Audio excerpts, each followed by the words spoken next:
This is New York Comic Con 2016, and I'm here with Comics Verse.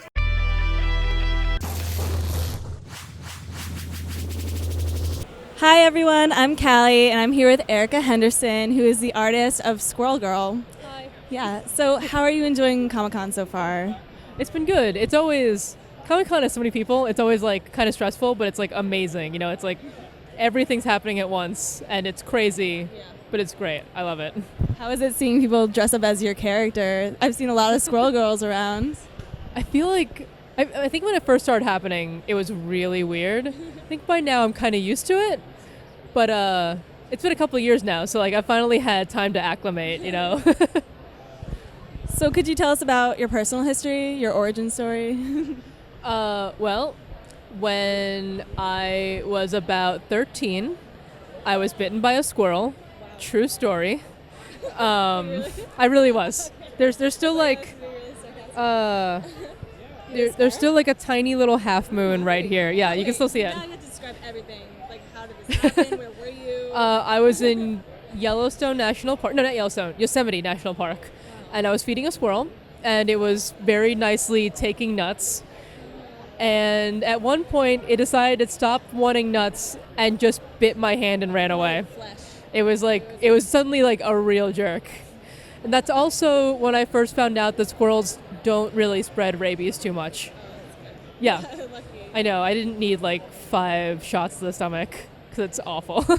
I'm surprised you weren't so traumatized that you could like do this. Or was it like a Batman situation where you're in the cave and all the bats come and that's why? I feel like for a long time I was like, squirrels are real jerks. But I got over it. Yeah.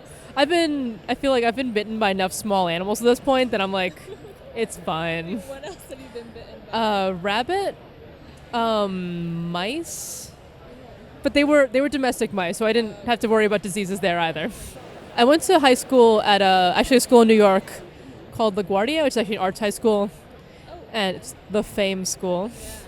And then I went to college for film, and after that, I worked in video games for a little bit, and I was doing comics and freelance stuff on the side. And eventually, I guess, got tired of like the constant layoffs and stuff. And after another layoff, I was like, you know, I have severance, I have some contacts, let's see if I can make this work. So I just decided to go freelance, see how it worked. That was 4 years ago. So yeah, it seems to have worked out. But the important part is the squirrel story. Yeah. I fail at life. That's why I became an artist. And I enjoyed that. I think it's important because we see successful people succeeding, and sometimes it's nice to like acknowledge everybody fails. So do you have a fun failure story for us that you want to share? Okay, I don't know. I have to think about that because it's like, I feel like nobody asked you about those, so it's not like anything that's... I feel like I've worked on plenty of things that like never went anywhere, which is always annoying. Like, I've worked on a couple of indie games after I was out of like my 9-to-5 game job that like never went anywhere. It's always annoying to be like, hey, I have been working this time, but I have no portfolio pieces to show you. Or like even when I was at game companies, like my first job was at Harmonix, just as Rock Band, and so I put together like, but by someone else's request, it wasn't my decision, like this huge music video prototype thing for a Pearl Jam game, which was so annoying to do. And then it went literally nowhere. Like, yeah. And they were like, well, I guess we'll just use this footage we have from their concerts using the background. And I was like, I hate you all so much. But could you tell us a bit about your artistic process and how you like tackle a comic? Yeah, I mean, the basic steps are, I get the script. I mean, actually, first, a lot of times Ryan and I will talk about what we want to do, and then he'll put together an outline and script based on that, and then I do layouts. So I sort of do a tiny thumbnail about how basically each page will flow. Like, they're really small. They're like this big. And it's literally just to show how the page will move and where the characters will be placed.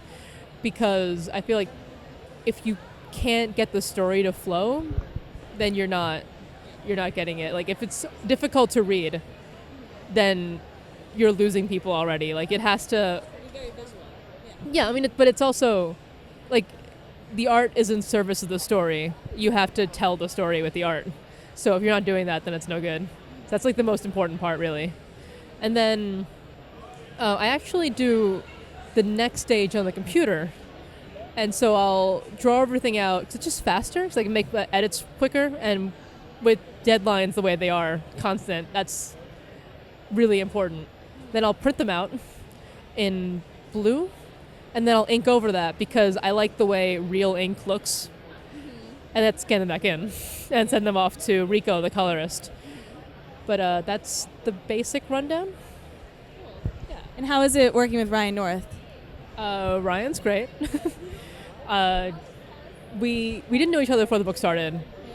And we didn't. Marvel found us. We didn't actually pitch the book at all. Marvel was pitching it, like editors were pitching it internally, and then they came to us. And we actually didn't even know the other one was on it until the book was approved.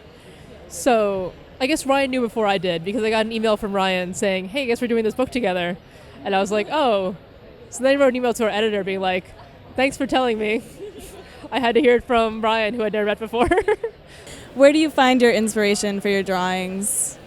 Do you because they're very happy and enjoyable, really fit the mood. Do you listen to some pop music while you do it? No, totally joking, but anything that inspires you, other artists, for example? It's hard to say what in the moment inspires me. I mean, a lot of it's just just needing to tell this story, and if this story is a certain way, that's how it's got to come out. There are certain things I'll look at. One thing that's fun, I look at a lot of capoeira because it's the most useless martial art. You're mostly throwing your entire body at people, which is really difficult to do, but in an actual fight is someone's gonna see you do that and step out of the way. But it's also really visually entertaining. So I really like looking at that. I like looking at real athletes. I'm not a huge fan of how most superheroes look because they're based on either models or bodybuilders, and neither one of those things are bodies that are bodies made by any sort of activity outside of activity designed to make that body.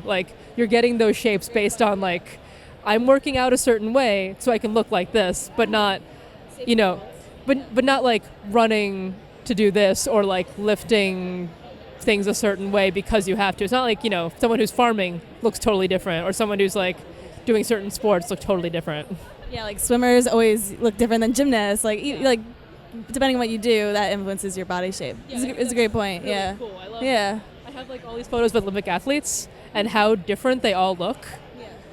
And I think that's cool. I like how different they all are. It's a good answer. Yeah. So if you could control or talk to a horde of animals and be half of that animal, half human, I guess like Squirrel Girl, what animal would you pick? I guess it would have to be dogs because I feel like I talk to all the dogs I see anyway.